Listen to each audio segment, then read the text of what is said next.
Yo, what's going on everyone? Welcome back to a Keelgottime video, and today, because Keel's got some time, we're going to be reacting to the worst ways people died trying to break records. Bro, I'll tell you now, I would never do no shit that's on this list. Die to break a record? To break a record? Just to possibly have my name written in the Guinness Book of World Records just to be broken by a nigga 2 years later? Yeah, nah. Let's check out these people's stories though. Without any further ado, let go.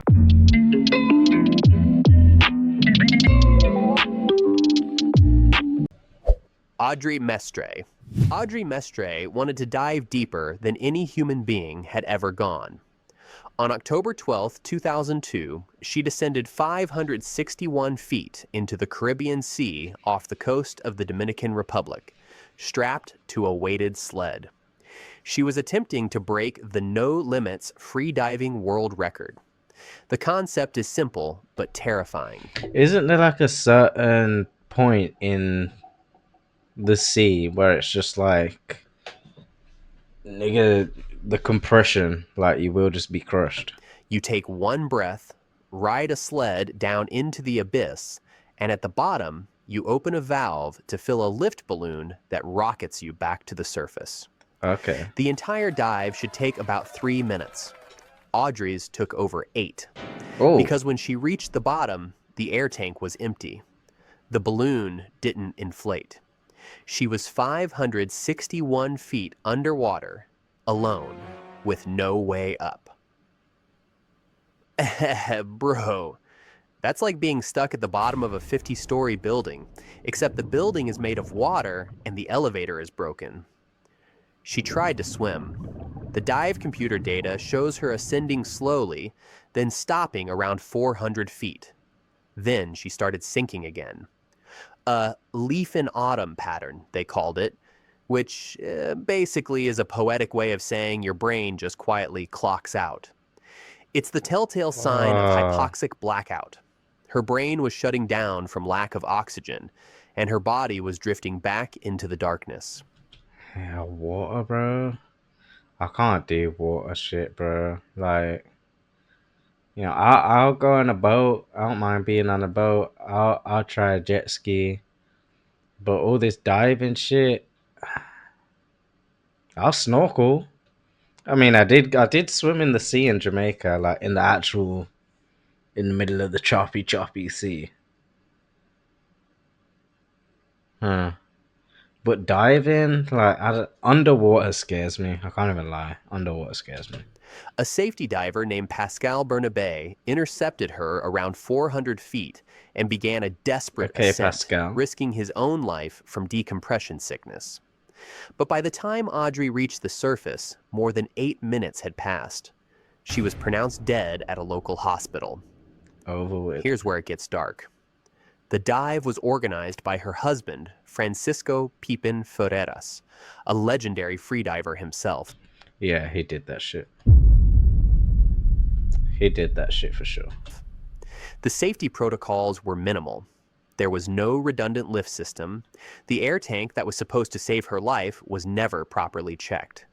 Some who were there that day believe it was never filled at all. The official report blamed the empty tank. But in the years since, teammates and investigators have raised disturbing questions. Was it negligence? Was it ego? Pipin was never charged with anything, but the freediving community has never stopped asking. Why was Audrey Mestre, one of the most talented divers in the world, sent to the bottom of the ocean with equipment that didn't work? She was 28 years old.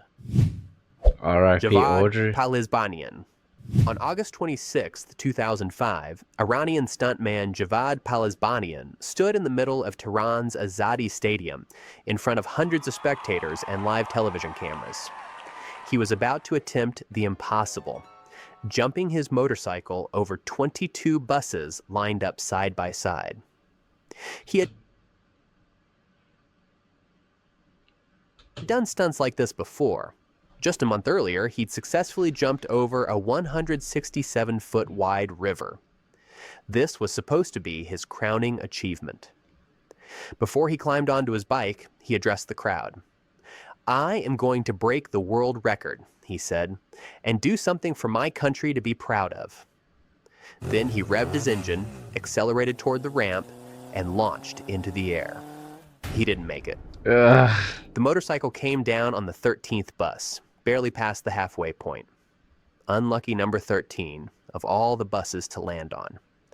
The impact killed him instantly.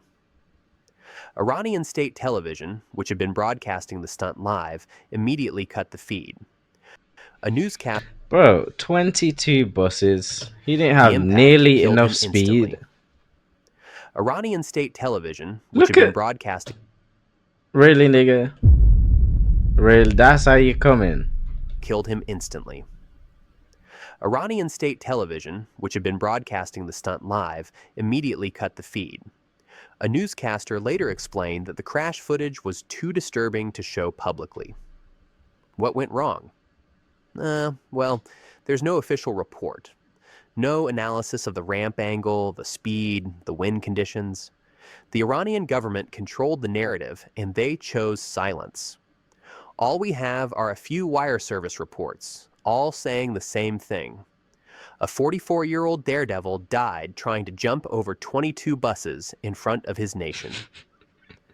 The whole thing, Just, jump over, just look at saying that bro. He's not nearly high enough to be jumping over anything. Like, come on, buddy. Come on. same thing. A 44-year-old daredevil died trying to jump over 22 buses in front of his nation. The whole thing has a tragic, almost theatrical quality. The massive stadium, the patriotic speech, the live broadcast. And then, in an instant, nothing. Just a cut to black and a country left to wonder what they had just witnessed. Javad Palizbanian wanted to make Iran proud. Instead, he became a cautionary tale about the cost of spectacle, broadcast to millions and then erased from the airwaves. Lowell Bales. In 1931, Lowell Bales was one of the fastest men alive. He was a test pilot for the Granville brothers, the designers of the infamous GB racing planes. Them planes look so tough. Like, I'd want to have a flight in them so much. Machines built for one purpose: pure, terrifying speed. On December 5th, 1931, he climbed into his GB Model Z at Wayne County Airport near Detroit, determined to break the world airspeed record and become the first person to officially fly over 300 miles per hour.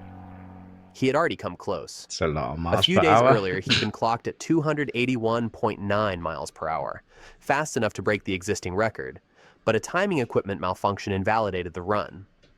And just to think now, bro, they're making flipping hypercars going over 300 miles per hour. Damn. Cars. Just to think. And that was what, 1931? It's been just under 100 years. So he went up again. This time, he wanted to leave no doubt. The rules required him to fly at extremely low altitude, no more than 162 feet above the ground, over a measured 3-kilometer course. There was no margin for error, no time to react if something went wrong. And something did. As Bales screamed across the course at over 300 miles per hour, witnesses saw the right wing suddenly fail. The plane rolled 3 times, dove into the ground, and exploded. Bales was killed instantly. His body was so badly burned that identification was difficult. What caused the What's that to identify? Well, we know that's him. failure? The investigation was inconclusive. Some believe the wing structure couldn't handle the stress. Others think a fuel cap came loose, struck Bales in the head, and knocked him unconscious, sending the plane into an uncontrollable spin. What? Either way, the result was the same. The GB was a widowmaker, a plane designed to push the limits of physics. Lowell Bales found those limits at 300 miles per hour, 50 feet off the ground, with nowhere to go but down. Mohit Kohli. Mohit Kohli was halfway to making history. The 36-year-old Indian ultra-endurance cyclist had set out from Cartagena, Colombia on January 22, 2025, with a single goal: to cycle the entire length of South America, roughly 10,000 kilometers, faster than anyone ever had. The record stood at Bro, that is so long. 41 days and 41 minutes. He was For well 41 days, bro. Riding ahead of pace. every, For bro. 2.5 weeks, he documented his journey on social media. The I bet that's an Andes, the adventure, deserts, though. the endless roads.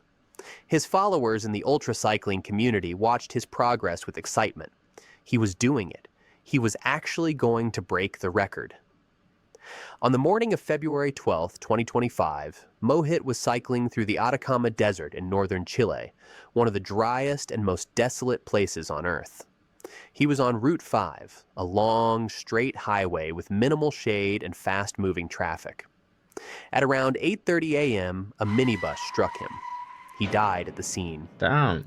The local fire chief confirmed that his injuries were so severe that there was nothing anyone could do. Chilean authorities arrested the minibus driver and launched an investigation to determine the exact circumstances of the collision. But for Mohit Kohli, it was over. Thousands of kilometers completed, and then, in a single moment, erased by a vehicle on a desert highway. His brother Mudit later told reporters that Mohit died somewhere in the middle of the desert in Chile. The ultracycling community mourned him as someone who died doing what he loved. But there's something deeply unsettling about this story. He wasn't attempting a dangerous stunt. He wasn't pushing the limits of human physiology. He was just riding a bike on a public... Bro, just on the side of the road, cycling, bro. Just getting by. Nigga gonna come in a minivan, hit him. You saw the road, bro. That was dead straight. Ain't no, bro, what? road, and a driver hit him. Babar and Haris Suleiman. Haris Suleiman was 17 years old when he set out to become the youngest person to fly solo around the world in a single-engine aircraft. His father, Babar, a 58-year-old experienced pilot, would accompany him as co-pilot. Together, they planned to cover 26,500 miles in 30 days, raising money for a charity that builds schools in Pakistan. It was supposed to be the adventure of a lifetime. On June 19, 2014, they took off from Indiana in their Beechcraft Bonanza A36.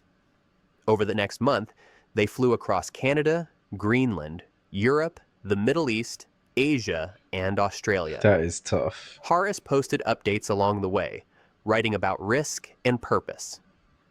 Why did Edmund Hillary climb Mount Everest? He asked. Why did Christopher Columbus discover America? Why did Marco Polo travel to China? On July 22, 2014, they were in American Samoa, preparing for one of the final legs, a night flight to Hawaii. The plane was loaded with extra fuel for the long ocean crossing. A ground crewman noticed the winds were strong and gusty. Babar dismissed the concern. "The weather is great," he said. At 9:58 p.m. local time, they began their takeoff roll. Last flight, night flight? I suppose you done been around the whole world already, comfortable flying. But last one? That's one of the ones. On the last one, you have to, everything has to be perfect, bro. The last flight, nothing can go wrong, bro. Niggas should have waited till morning time. The plane lifted off, but it stayed low. Witnesses described it moving up and down and side to side, struggling to gain altitude. Near the end of the runway, it banked hard to the right and disappeared into the ocean. Oh. Haris's body was found hours later, still strapped to his seat, with burns and the smell of fuel. Babar was never found. The NTSB investigation pointed to the heavy fuel load, gusty winds, and marginal climb performance.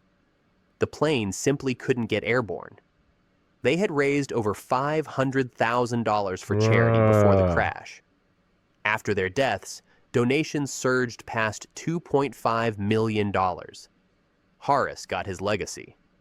But the question lingers. Was a 17-year-old, no matter how talented, ready for a flight like this? Sometimes, like around the whole line between world. inspiration and tragedy is thinner than we want to believe.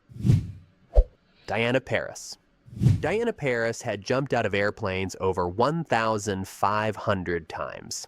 She was a 46-year-old German skydiver, one of the most experienced in the world. On April 2nd, 2000, I want to do this too. I do want to go skydiving. Would y'all go skydiving? I'm not bungee jumping though. Nah, fuck that. Skydiving though, I'll do that. 2014, she was Hot air balloon as well. I want to do that too. part of a team of 222 skydivers attempting to set a world record over the Arizona desert. She was the only one who didn't make it home. The setup was massive. 10 aircraft, 222 jumpers. The goal was to build 2 different formations during a single freefall, something that had never been done at this scale.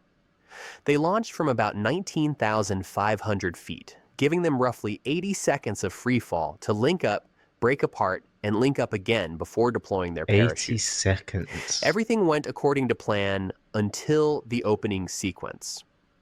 At around 2,500 to So that's how fast it is. Literally like just a minute and a bit. Huh. 3,000 feet, Diana's main parachute malfunctioned. The details of what went wrong have never been publicly specified, but what happened next is clear. She cut away her main chute too late. By the time she deployed her reserve, there wasn't enough altitude for it to fully open. Yeah. Witnesses on the ground I would have grabbed someone else, bro. I would have said, y'all all huddled together. Y'all all huddled together and shit. I would have been like, hey, my parachute not working. Like, yo, I'm coming down with you. I'm sorry, mate, but shit. saw a partially inflated canopy, then a hard impact in the desert, Oh. about half a mile from the landing zone. Damn. Oh. She was pronounced dead at the scene.